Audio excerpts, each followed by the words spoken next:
the Soulish Podcast. My name is Whitney Apke, and I'm your host.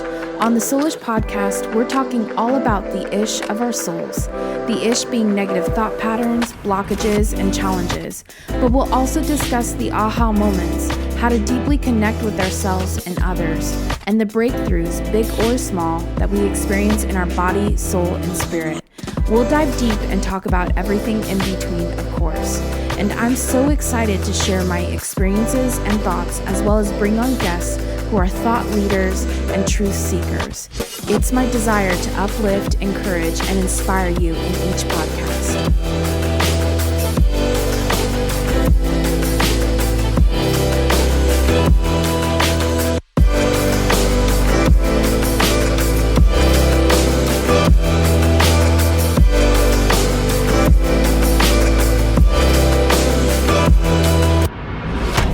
Welcome to another episode of the Soulish Podcast.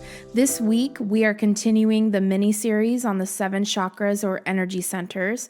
And this week is all about the Heart Chakra, which is the 4th chakra in the series of 7 chakras or energy centers, as we like to call them and refer to them as well. I'm really looking forward to this episode because the heart chakra is kind of one of those detrimental energy centers because it is the bridge between the lower chakras and the upper chakras.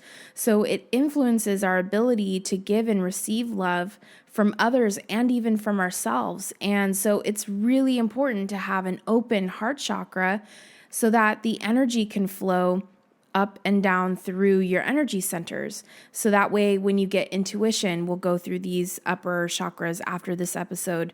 But when you get intuition, it flows down right through your heart chakra and it settles down into your solar plexus, your sacral, your root chakra. So that way, the intuition, the wisdom, the truth can define you in those energy centers. And it can really, in a sense, color your world differently because you're not just going based off of experience and your materialistic world. You have a higher understanding and vibration and wisdom that is being passed down even energetically to all of your energy centers. And so it's really important since the heart chakra is kind of the gateway or the bridge between your upper chakras and your lower chakras.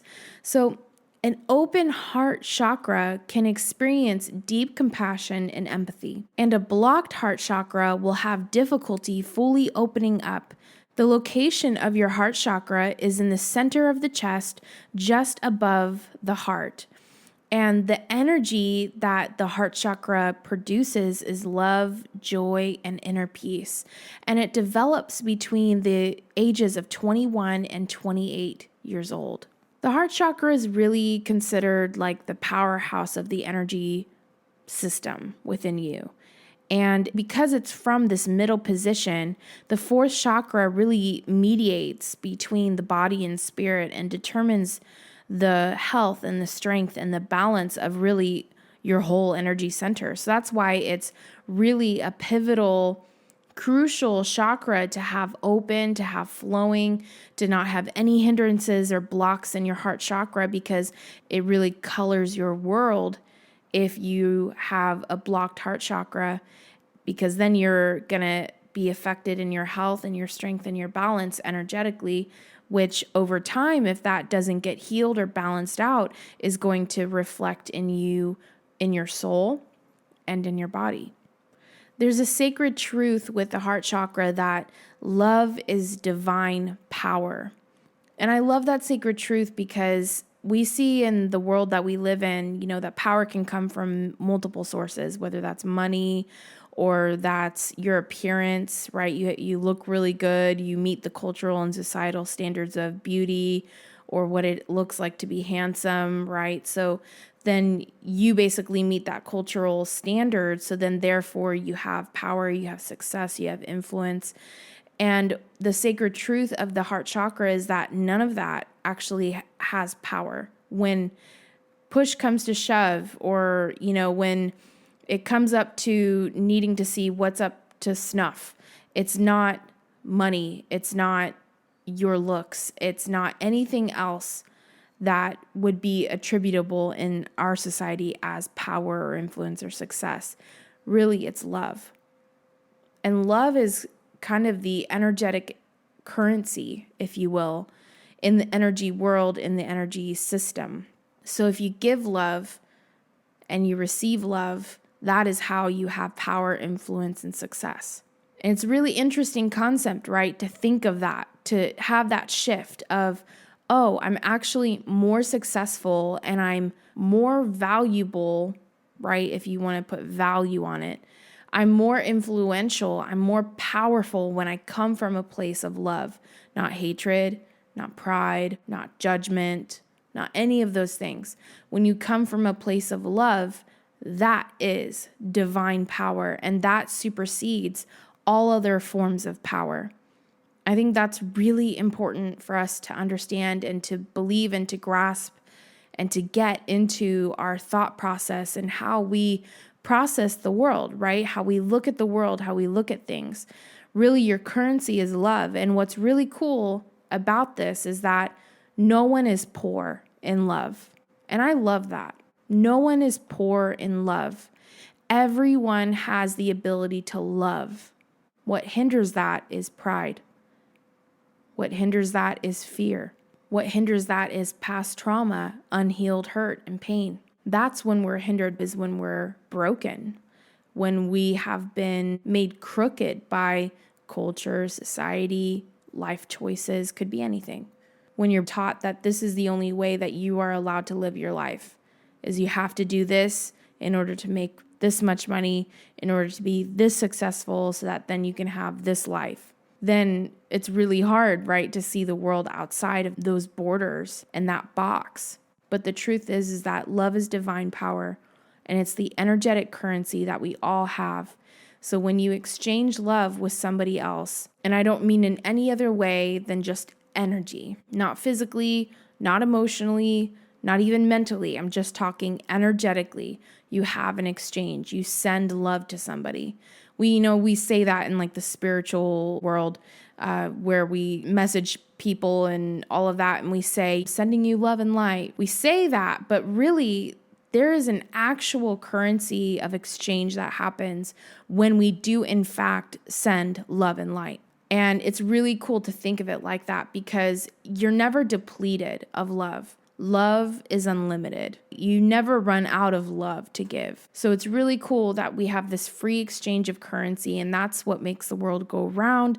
That's what heals a multitude of hurts and wrongdoings. Love can heal anything. It can turn anything around. It can change somebody's life. Love is awesome. Hey, it's me, Wit. Did you know that I'm a certified life coach? I have been coaching and mentoring people for over a decade now, and I specialize with issues of the soul and focus on inner freedom and manifestation. I can help you realign with your values and purpose, break free from emotional blockages and negative thought patterns. You will feel motivated and encouraged to take the necessary steps to live a fulfilling life. We all need support and someone to cheer us on or hear us out, and it would be a privilege to be a part of your journey. My sessions are designed so that you are free to address whatever you feel is most important. If you are interested, simply go to whitneyapke.com/coaching and sign up for a free 30-minute call. I can't wait to work with you. The emotional energy, which is love, is the central power point and the true motivator of your body, mind, and spirit, which I don't think that I fully understood until I researched this chakra. I didn't realize how much of a central power point the heart chakra is to our whole being, our whole body, mind, and spirit. But it really is. And love is not just a feeling, it is an energy. But love isn't just an energy, it is a feeling. So the two go hand in hand. And when you are filled with energetic love, that can actually really change things around for you. If you're feeling depressed, if you're feeling hopeless, if you're struggling with hurt and pain from something that happened or was done to you, you can actually, even though you don't feel love and you don't feel that energy necessarily, like emotionally you don't feel it, you can actually still cultivate love energy within you. You can receive it, you can give it, and that can actually change the way that you feel emotionally and even mentally and even physically. So I think it's really important to understand that there is a difference between love, the emotion, and love, the energy. Although the two are very alike, they just operate in different spheres. One is your energy body, the other is your soul. That energetic love, if you're in a really low place emotionally, can actually influence you emotionally and help you to feel that. The organs that the heart chakra influences, because it's in the center of the chest, is the heart and the circulatory system, lungs, shoulders, arms and hands, ribs and breasts, diaphragm, and the thymus glands. If the heart chakra is blocked, the negative effects that you can experience in your physical body are congestive heart failure, heart attack, mitral valve prolapse, cardiomegaly, asthma or allergy symptoms, lung cancer, bronchial pneumonia, upper back, shoulder pain, and breast cancer.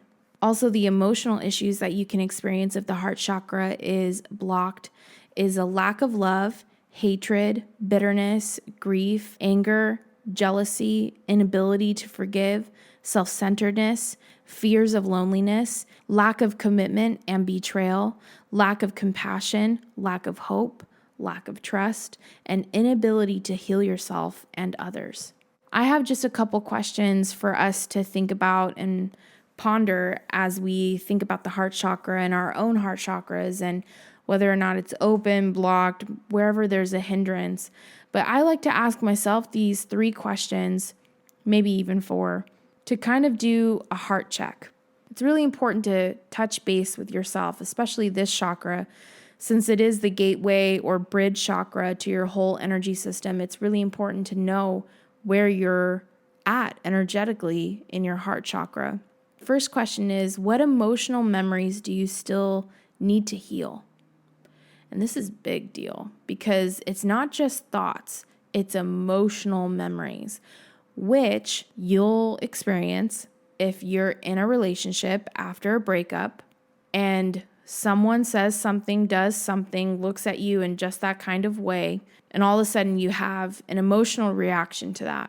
Immediately you feel your guard going up and you feel angry and you feel betrayed.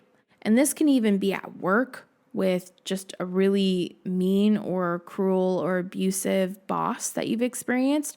It can be in family. It can be in so many different things that you have emotional memories pop up. And you don't necessarily know why you feel the way you feel, or maybe you do have a sense, but it's not that a thought necessarily is attached to the emotion. It's just that you're having an emotional reaction because of an emotional memory that is still unhealed in you. And that's why you're having that reaction. So it's really good to kind of touch base with yourself and ask yourself, do I have emotional memories that I need to deal with, that I need to heal, and take some time to heal them? The second question that I like to ask is, what relationships in your life require healing? This is a huge, huge question that most of us probably don't ask ourselves. Do any of the prior past, maybe they're not even existing relationships, or they can be current in your life, whether that's a mentor, father, mother, brother, sister, or aunt, uncle, grandfather, grandmother, could be anybody, right, in your life, friendship, anything that needs healing. It's a really good question to ask yourself because that will hold you back in life from being fully energetically healed and open, as well as just in life and moving forward and connecting with other people. The third and final question that I like to ask is, what is your understanding of forgiveness? And I think this is huge because everyone has a different kind of outlook, philosophy, perspective on forgiveness. Some people feel that it's just saying I'm sorry, it doesn't mean anything. Some people feel like asking for forgiveness is almost as important as asking someone to marry them. It's a commitment to move forward. It's a commitment to continue the friendship or relationship. Some people really have a heavy weight on it and they just don't forgive easy because to them it actually really means something, and they tend to hold on to things that people have done that have wronged them or hurt them in some way. But whatever your understanding, perspective, or philosophy is on forgiveness, the thing is that we need to forgive. And forgiveness is not just saying I'm sorry, it's also letting go. It's healing. It's saying, even though I may not be able to right the wrong that happened to me, I'm still going to let go and release this person from the obligation of making it right. Because that's their choice, right? That's not your choice. But what's hard is when we are hurt and when we are holding on to unforgiveness from something that someone did, that energy only hurts us. It does not hurt them. And I talk about this a lot with my clients, that forgiveness is not for the other person, it's for them. And it's hard to explain because a lot of times we feel like when I forgive this person, and even if I say it or I don't say it to them, that I'm releasing them from their duty to make it right to me, right? And we still have that stance of like, you owe me an apology. You owe me making it right. The whole point of forgiveness is that we choose to let go and either walk away or let go and let them know that until you make this right with me, I can't move forward with you. There are some things that we can forgive that we can move forward with that person, right? There's some things that are such a violation that we cannot move forward with them, whether they make it right or not. You can't move forward with that person. They violated you too deeply, right? And that's a code, that's a boundary, that's a limitation that you've set in your life. That's healthy, that's good. That is loving yourself first. But there's also a point where you might be able to move forward with this person if they make it right with you. And that's good. That's healthy if they've not violated you in a way where you couldn't. But I've had many friendships come and go. I've had some that left and never came back. I've had some people that have hurt me and wronged me so hard that I will never get back with them because they violated me too deeply. And that's okay. I don't hold any bitterness. I don't judge them. I don't condemn them forever to doom and gloom because they hurt me and wronged me. They're human. I'm sure I've done something to somebody sometime, somewhere. But it's the choosing to forgive and to let go. Does that mean that we walk forward? It could not. But there's no bitterness, there's no unforgiveness, there's no resentment. You're not holding anything against this person anymore. You yourself are letting go and you're walking forward. You're moving on. You're walking forward in your life and you're making the necessary changes. So that's good. That's healthy. That's what should happen. So I'll ask you this. Who are the people that you need to forgive? Who are the people that you need to either say it, I forgive you, or you just say it in your heart and you let go and you move on? What is preventing you from letting go? What's preventing you from moving forward? Is it letting go of the pain? Is it letting go of the memory that you're maybe still holding on to because you wish it went differently? What are you holding on to and what do you need to let go of? When you find that and you really do a heart check and you examine what's holding you back or keeping you from fully moving forward, that's when you can truly find healing and freedom in your heart, in your energy center, in your emotions, in your mind. It's really, really good to do a heart check because you don't want anything holding you back. You don't want anything hindering you from being able to flow, from being able to access the upper chakras and have enlightenment and have a higher vibrational state of being. You don't want any hindrances in your life. So it's really, really, really good to do a heart check. So I hope that you enjoyed this episode. I hope that this spoke to you. I hope that you can do a heart check and see where you are and that this will help you as you navigate your life. This really helped me in so many ways. Do a self-assessment and evaluation and really clear some things out. So I hope this helps you. And I look forward to seeing you next week here again for the next episode. And also I will be doing a live Q&A on the I Am Soulish Instagram at the end of this series, and I will give you more dates of when that is coming up, and so that way you can join and we can kind of do a really fun Q&A through all of the chakras and answer any questions that you have in regards to the 7 chakras or energy centers. So I'm looking forward to that as well. I will see you back here next week. Thank you so much for listening.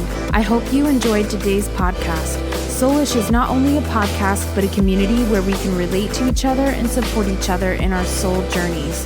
Follow us on Instagram and Facebook at I Am Soulish.